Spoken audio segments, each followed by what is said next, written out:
Now, Adam, much to everyone's disappointment, we are actually yet to see a debate between renowned neocon Nikki Haley and the man himself, Donald Trump. This is despite Haley's repeated baiting. Do you think we are actually likely to see a debate between the two of them before the end of the primaries? Look, I think it's extremely unlikely. I mean, it's not in his interest to say yes, which of course is why he hasn't said yes so far. I mean, I think the only way it could happen is if in South Carolina primary, which is coming up in 3 and a bit weeks, if she did very well, which I don't think she will, but if she did, then maybe he might feel obliged to debate her and kind of knock her out, which is how he would put it.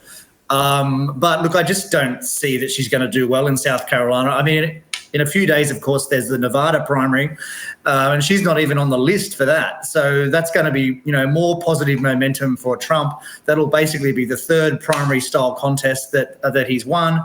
So he clearly has all the momentum. And I mean, personally, I was shocked that she's staying in until South Carolina because, not only is it very expensive, 3.5 more weeks of advertising and, of course, the time commitment of campaigning. But, of course, if she gets thrashed in her home state, that's very embarrassing for her personally and could impact her chances in 2028 if she decides to run again. Oh gosh, yeah. I mean, I'm astounded, Adam, that she's still in. I mean, Vivek and Ron DeSantis both pulled out before she did. That actually shocked me. I thought DeSantis was going to hang in there. Did that surprise you that they pulled out before her?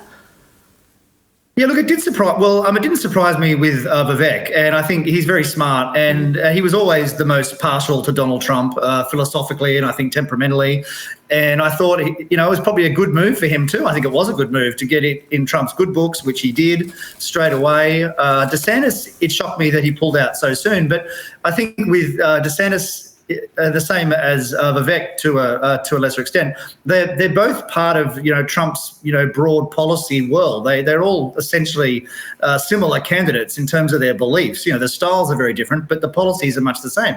And so DeSantis obviously figured that I'm obviously not going to succeed Trump yet, so I should just pull out.